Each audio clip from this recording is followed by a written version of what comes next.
नमस्कार दोस्तों, स्वागत है आपका चैनल संविधान और न्याय पर। आज हम पढ़ने वाले हैं बीएनएसएस के सेक्शन 6 से सेक्शन 10 तक, जिसमें क्रिमिनल कोर्ट्स की स्ट्रक्चर और उनके पावर्स के बारे में डिटेल में बताया गया है। दोस्तों, बीएनएसएस के सेक्शन 6 में बताया गया है कि हर एक स्टेट के अंदर कौन-कौन से क्रिमिनल कोर्ट्स होते हैं। हाई कोर्ट्स और दूसरे स्पेशल कोर्ट्स के अलावा हर स्टेट में 4 classes of criminal courts present होते हैं। सबसे पहले आता है कोर्ट ऑफ सेशन। ये सबसे बड़ा क्रिमिनल कोर्ट होता है डिस्ट्रिक्ट लेवल पर। इस कोर्ट में गंभीर केसेस ट्रायल होते हैं, जैसे मर्डर, रेप और डकैती। फिर आता है जुडिशियल मजिस्ट्रेट फर्स्ट क्लास। ये उन ऑफेंसेस को सुनती है जिनके लिए पनिशमेंट 3 साल तक हो सकती है। इसमें केसेस जैसे थेफ्ट, चीटिंग और हर्ट सुनाई जाते हैं। अगला है जुडिशियल मजिस्ट्रेट सेकंड क्लास। ये छोटे मोटे केसेस सुनती है जिनके लिए पनिशमेंट मैक्सिमम 1 साल होती है। एग्जाम्पल्स में आते हैं पब्लिक न्यूसेंस, पेटी थेफ्ट और माइनर हर्ट।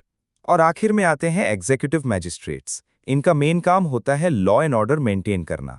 इनके पास पावर होती है कर्फ्यू लगाने की, सेक्शन 144 के ऑर्डर्स पास करने की और प्रिवेंटिव एक्शन लेने की।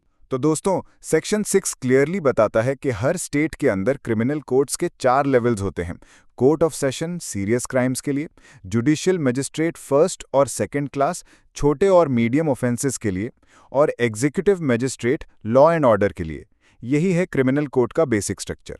दोस्तों, बीएनएसएस के सेक्शन 7 में बताया गया है कि एक स्टेट के अंदर क्रिमिनल कोर्ट्स के लिए टेरिटरीज कैसे डिवाइड की जाती हैं। सबसेक्शन 1 कहता है हर स्टेट या तो एक सेशंस डिवीजन होगा या फिर उसमें मल्टीपल सेशंस डिवीजन्स बनेंगे, और हर सेशंस डिवीजन एक डिस्ट्रिक्ट होगा या एक से ज्यादा डिस्ट्रिक्ट्स का ग्रुप हो सकता है। सबसेक्शन 2 कहता है स्टेट गवर्नमेंट हाई कोर्ट से कंसल्टेशन करके सेशंस डिवीजन या डिस्ट्रिक्ट के लिमिट्स या नंबर चेंज कर सकती है। सबसेक्शन 3 बोलता है स्टेट गवर्नमेंट हाई कोर्ट से कंसल्ट करके किसी डिस्ट्रिक्ट को सब डिविजन्स में तोड़ सकती है या उनके लिमिट्स ऑल्टर कर सकती है। सबसेक्शन 4 कहता है कि जो सेशंस डिविजन्स, डिस्ट्रिक्ट्स और सब डिविजन्स बीएनएसएस के शुरू होने के टाइम पे एग्जिस्ट कर रहे थे, उन्हें ऑटोमेटिकली माना जाएगा कि वो इस सेक्शन के अंडर ही बने हैं।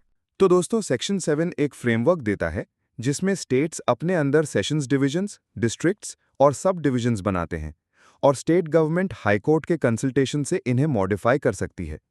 ये पूरा सिस्टम इसलिए है ताकि हर जगह जस्टिस डिलीवरी ऑर्गेनाइज्ड और एफिशिएंट हो। दोस्तों, बीएनएसएस का सेक्शन 8 हमें बताता है कि एक कोर्ट ऑफ सेशन कैसे एस्टैब्लिश होता है और उसके वर्किंग रूल्स क्या होते हैं।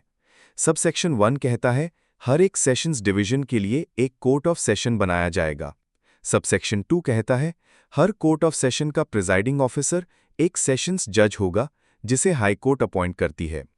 Subsection 3 high court additional sessions जजेस भी अपॉइंट कर सकती है जो सेशंस कोर्ट में केसेस सुनेंगे। सबसेक्शन 4 एक सेशंस जज को हाई कोर्ट दूसरे डिवीजन में एडिशनल सेशंस जज बना सकती है और वो वहां भी केसेस डिसाइड कर सकता है।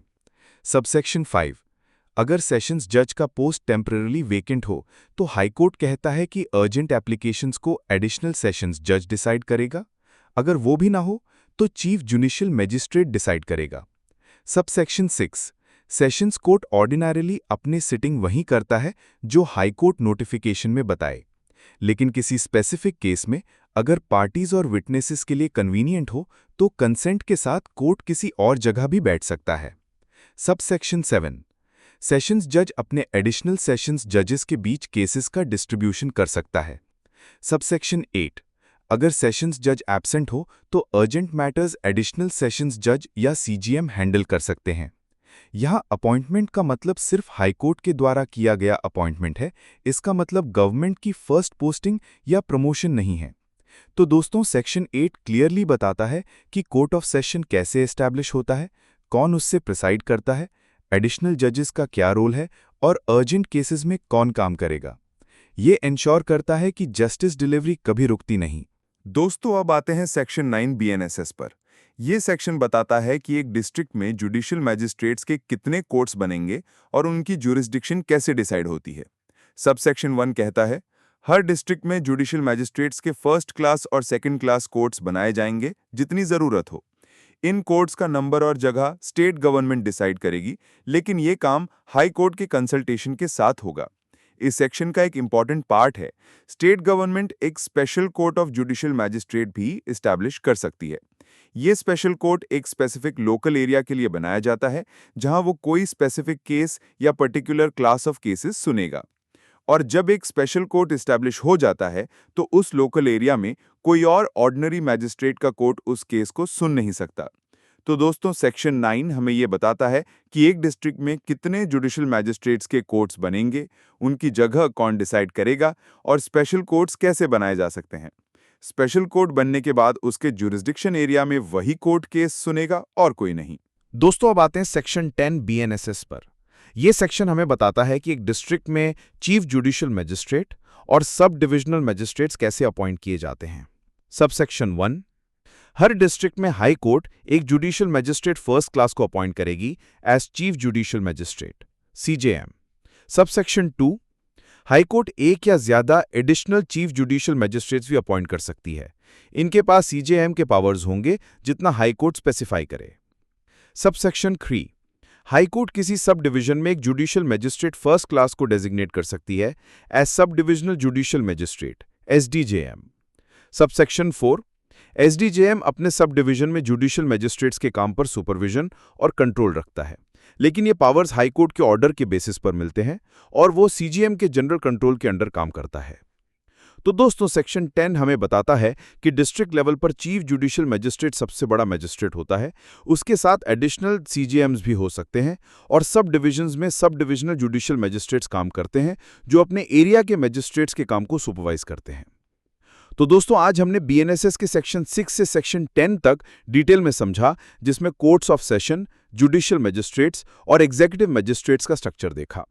आपको ये लेक्चर कैसा लगा हमें कमेंट करके जरूर बताएं। और अगर आपको वीडियो पसंद आया हो तो लाइक, थम्स अप जरूर कीजिए, अपने दोस्तों के साथ शेयर कीजिए और चैनल संविधान और न्याय को सब्सक्राइब, बेल आइकन पर क्लिक करके जुड़ जाइए ताकि आपको ऐसे और लॉ लेक्चर्स मिलते रहें।